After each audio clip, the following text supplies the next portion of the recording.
चिरंजीव राव के नेतृत्व में कांग्रेस कार्यकर्ताओं का विरोध प्रदर्शन। आईपीएस वाई पूर्ण कुमार को न्याय दो, दलितों पर अत्याचार बंद करो के गूंजे नारे। रेवाड़ी में आज पूर्व विधायक एवं एआईसीसी सचिव चिरंजीव राव के नेतृत्व में कांग्रेस कार्यकर्ताओं, सामाजिक संगठनों और दलित समाज के लोगों ने एकजुट होकर विरोध प्रदर्शन किया। यह प्रदर्शन आईपीएस अधिकारी वाई पूर्ण कुमार की संदिग्ध आत्महत्या और मुख्य न्यायाधीश पर अदालत के भीतर जूता फेंकने की घटना के विरोध में आयोजित किया गया।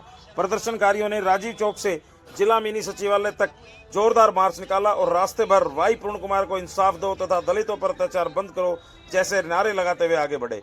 बाद में प्रदर्शनकारियों ने डीसी रेवाड़ी को राष्ट्रपति के नाम ज्ञापन सौंपा। इस प्रदर्शन में जिला कांग्रेस कमेटी रेवाड़ी शहरी अध्यक्ष प्रवीण चौधरी, ग्रामीण अध्यक्ष सुभाष छाबड़ी, महिला कांग्रेस की जिला अध्यक्षा सीमा धमीजा, एससी सेल के जिला अध्यक्ष रमेश ठेकेदार, भरत सिंह बावल, चरण सिंह पूर्व सरपंच, ईश्वर महलावत के अलावा बड़ी संख्या में कांग्रेस कार्यकर्ताओं, सामाजिक संगठन और दलित समाज के प्रतिनिधि शामिल हुए। सामाजिक संगठनों में माता रमाबाई सामाजिक उत्थान संस्था, गुरु रविदास मंदिर हॉस्टल, आवाज फाउंडेशन, सेवा स्तंभ रेवाड़ी, जाटव विकास समिति, मिशन इक्विटी, वाल्मीकि समाज एवं प्रजापति समाज के प्रतिनिधि प्रमुख रूप से उपस्थित रहे। एआईसीसी सचिव एवं पूर्व विधायक चिरंजीव राव ने कहा कि हरियाणा में हाल ही में घटित घटनाएं पूरे प्रदेश ही नहीं बल्कि पूरे देश के लिए गहरी चिंता का विषय हैं। एक और राज्य के वरिष्ठ आईपीएस अधिकारी वाई पूर्ण कुमार की आत्महत्या ने पूरे सिस्टम को झकझोर दिया है। वहीं दूसरी ओर भारत के मुख्य न्यायाधीश न्यायमूर्ति भूषण रामकृष्ण गवई पर अदालत के भीतर जूता फेंकने की घटना ने लोकतंत्र और न्यायपालिका की गंभीर स्थिति को उजागर किया है। उन्होंने कहा यदि देश का सर्वोच्च न्यायाधीश भी अदालत के भीतर सुरक्षित नहीं है और एक वरिष्ठ आईपीएस अधिकारी सरकारी दबाव, उत्पीड़न और जातिगत भेदभाव के कारण आत्महत्या करने को विवश हो जाता है तो यह लोकतंत्र के लिए बेहद खतरनाक संकेत है।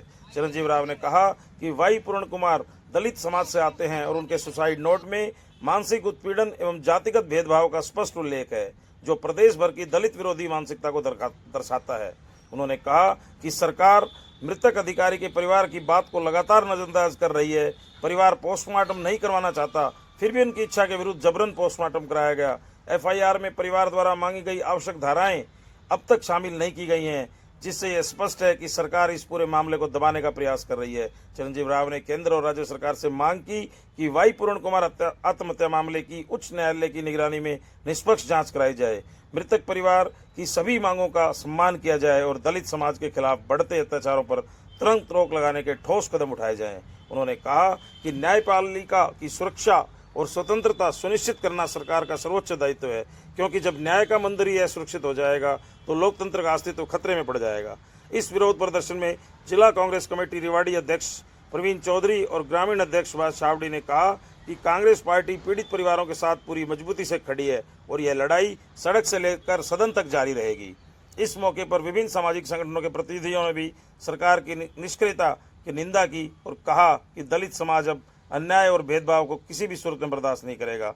अंत में क्रांतिकारियों ने राष्ट्रपति के नाम ज्ञापन सौंपते हुए संकल्प लिया कि वाई पूर्ण कुमार को न्याय दिलाने और दलित समाज के सम्मान की रक्षा के लिए संघर्ष निरंतर जारी रहेगा। आप देख रहे हैं अनोखा हरियाणा न्यूज, सामाजिक सरोकारों का सच्चा आईना। हमसे जुड़े रहने के लिए अनोखा हरियाणा न्यूज चैनल को लाइक एवं सब्सक्राइब करें। यदि आपको खबर ठीक लगे तो कमेंट अवश्य करें। अनोखा हरियाणा न्यूज के लिए मनोज गोयल गुड़ियानिया की रिपोर्ट। आज देश भर के अंदर कांग्रेस पार्टी तो लगातार धरना प्रदर्शन कर रही है और मांग कर रही है। आज सभी सामाजिक संस्थान जो हैं उन्होंने भी आज यहाँ धरना प्रदर्शन किया था, डीसी साहब को ज्ञापन सौंपा था और उसमें हमने कांग्रेस पार्टी ने उनका पूरा समर्थन किया है। हमारे जितने भी पदाधिकारी थे, चाहे हमारे जिला के ग्रामीण अध्यक्ष सुभाष छाबड़ी जी, हमारे जिले के शहरी अध्यक्ष प्रवीण जी, वीर सिंह जी, हमारे रमेश ठेकेदार जी, हमारी यहाँ धमीजा जी जो महिला के अध्यक्ष है, युवा के अध्यक्ष हैं, और भी जितने भी सामाजिक संगठन हैं, उन्होंने आज डीसी साहब को ज्ञापन सौंपा है। आप जानते हैं पिछले कुछ दिनों के अंदर कुछ ऐसी घटनाएं हुई हैं जो पूरे देश को शर्मसार करने वाली है। जिस प्रकार से रायबरेली के अंदर निर्मम हत्या करी गई एक दलित व्यक्ति की, और उसके बाद देश के मुख्य न्यायाधीश जो हैं उनके ऊपर जूता फेंकने का काम एक व्यक्ति के द्वारा किया गया और उसके ऊपर कोई कार्रवाई ना करना, ये दर्शाता है कि क्या मानसिकता इस सरकार की है। और ताजा उदाहरण अभी हम लोगों ने देखा कि जो एडीजीपी लेवल का अधिकारी है उसने अपने सुसाइड नोट के अंदर लिखा है कि कैसे उसको मजबूर होना पड़ा आत्महत्या करने के लिए। मुझे लगता है ये हम सब लोगों के लिए सोचने की जरूरत है कि भाई किस प्रकार से आज दलितों के ऊपर, अल्पसंख्यक के ऊपर, जो पिछड़ा समाज है उसके ऊपर अत्याचार जो आज देश भर के अंदर हो रहे हैं, इससे पहले भी हम लोगों ने देखा था किस प्रकार से राजस्थान के जो विपक्ष के नेता हैं टीकाराम जूली जी, जब वो एक मंदिर में दर्शन करने गए तो उस मंदिर को गंगा जल से धोया गया। तो हम किस ओर हम जा रहे हैं? बाबा साहब की जो एक सोच थी कि सभी धर्म एक साथ एक समान रूप से रहें, आज ये देश किस तरफ जा रहा है, उसके विरोध के अंदर आज सभी संगठनों ने मिलकर विरोध प्रदर्शन किया। हमने डी साहब से मांग करी है कि जो वाई पूर्ण कुमार है उसके अंदर एक उच्च स्तरीय जांच होनी चाहिए। मेरा तो ये मानना है कि उसके अंदर कम से कम सीबीआई की जांच, एक सिटिंग जज जो सीबीआई अपने सुप्रीम कोर्ट का हो उससे इसकी इंक्वायरी की जाए। उसके साथ साथ हमारी एक और मांग है कि जिस प्रकार से हमारे जो मुख्य न्यायाधीश है गवई जी, जिनके ऊपर जूता फेंका गया, अब तक उसके ऊपर कोई कार्रवाई ना होना और बीजेपी के किसी भी नेता द्वारा उसकी निंदा ना करना, ये क्या दर्शाता है कि वो उस मानसिकता के साथ अपने आप को पाते हैं जिसने जूता फेंकने का काम उनको किया है। इसका हम कड़ी शब्दों में निंदा करते हैं, विरोध करते हैं। विधायक जी, जूता फेंकने वाला भी एससी और जूता सीजीआई मुख्य न्यायाधीश के ऊपर, और वो सनातन धर्म की बात करता है, वो बात कर रहा है धर्म की। उस व्यक्ति को पता ही नहीं कि सनातन धर्म क्या होता है, हमारा धर्म क्या सिखाता है हमें कि सभी समान रूप से एक होते हैं। उसका हम कड़ी शब्दों के अंदर निंदा करते हैं कि ऐसी व्यक्ति की जो सोच है, जो उसकी मानसिकता है, वो संघी मानसिकता के साथ उसको जोड़ा जाता है। बीजेपी के बहुत लोगों ने उसका साथ भी दिया। ये दर्शाता है कि उनकी जो सोच है उससे मिलती जुलती सोच है। समाज से तो कोई भी किसी से आ सकता है, मैं हो सकता है पिछड़ा समाज के अंदर हूं, पर क्या पता मेरी सोच किस समाज के साथ मिलती हुई है। उस व्यक्ति की जो सोच है वो संघ के साथ देखी जा रही है। देखिए, आज हम लोगों ने इनको अपना ज्ञापन दिया है। आने वाले समय के अंदर जो भी दिशा निर्देश सभी संगठनों का होगा। पिछले दिनों के अंदर हमारे जो एससी मोर्चा के जो अध्यक्ष है रमेश जी, उन्होंने भी ज्ञापन सौंपा था। आने वाले समय के अंदर इसको और तेजी हम लोग लेके आने का काम करेंगे।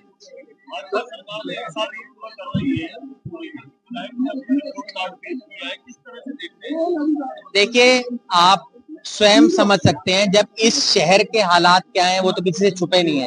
पर मुझे नहीं लगता आज मुझे उस बात के ऊपर जाना चाहिए। आज हमें और विधायक जी से जब ये प्रश्न पूछा गया, उस पर तो मैं जरूर आऊंगा।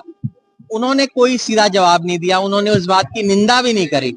विधायक जी से पूछना चाहिए, जब उनसे ये सवाल आप लोगों के द्वारा ही किया गया तो आप लोगों के शब्दों में ही मैं कहूं तो उसको उन्होंने टाल मटोल दिया उस बात को।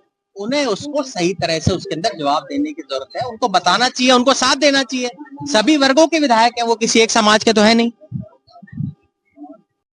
ये आज का प्रोटेस्ट नहीं है, प्रोटेस्ट रोज चल रहा है। और जिस तरीके से ये सरकार, इस देश की सरकार और भाजपा सरकार दलितों के ऊपर अत्याचार कर रही है, और हमने पहले भी कहा था, मैं फिर आज कह रहा हूं, कोई अगर बाबा साहब के संविधान को खत्म करने की बात करेगा, हम उसकी राजनीति को खत्म करने की, उखाड़ फेंकने का काम करेंगे।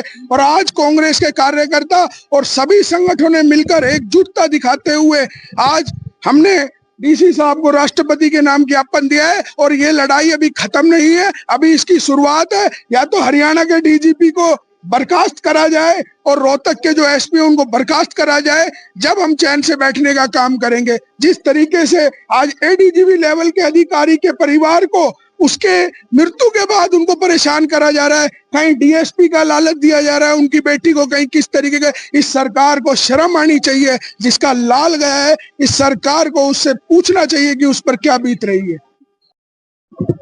देखिए, आपने देखा होगा कि पिछले कुछ दिनों में किस प्रकार से दलित वर्ग पर एक निशाना साधा जा रहा है, उसको प्रताड़ित किया जा रहा है। किस प्रकार हमारे चीफ जस्टिस बीआर गवई के ऊपर जूता उछालने का काम किया है ये, और उसी के साथ वाई पूर्ण कुमार जी हमारे दलित समाज के एक बड़े अधिकारी थे, उनको किसी न किसी तरह से प्रताड़ित किया गया, जिसकी वजह से उन्होंने सुसाइड करने का काम किया। ये उन जातिवादी मानसिकता वाले लोगों से परेशान थे और कहीं ना कहीं उसी की वजह से उन्होंने अपना सुसाइड किया। और भारतीय जनता पार्टी जो बार बार एक नारा लगाती है कि देश सुरक्षित हाथों में है, देश विकास कर रहा है, देश तरक्की कर रहा है, मेट्रो आ रही है, बुलेट ट्रेन आ रही है, लेकिन ये बातें कहीं ना कहीं एक कागजी बातें हैं, ये हवाई बातें हैं।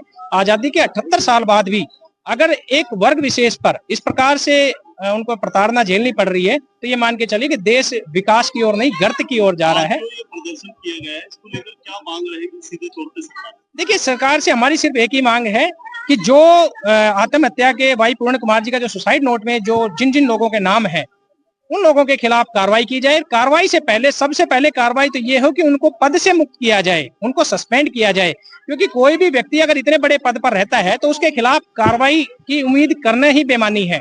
आज बार बार मुख्यमंत्री जी वहां पहुंच रहे हैं, पी अमनीत कुमार जी के घर पर पहुंचकर उनको कहीं ना कहीं प्रेशर डालने का काम कर रहे हैं कि किसी तरह से समझौता हो जाए।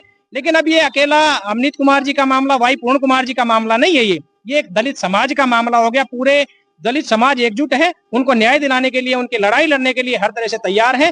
आज ही इससे बढ़कर एक चीज मैं बताना चाहूंगा कि सभी और जो दल हैं उनके लोग भी यहाँ पर कहीं ना कहीं वाई पूर्ण कुमार जी के साथ खड़े हैं, उनको न्याय दिलाने के लिए खड़े हैं। तो मैं उनका भी धन्यवाद करना चाहूंगा कि आज कम से कम उनके दिमाग में ये बात आई है कि वाई पूर्ण कुमार जी ने इस प्रकार से ये समय जो निकाला है, क्योंकि 10 साल तक उन्होंने खट्टर साहब के समय में भी अपनी ये मांग रखी थी कि मेरे को प्रताड़ित किया जा रहा है।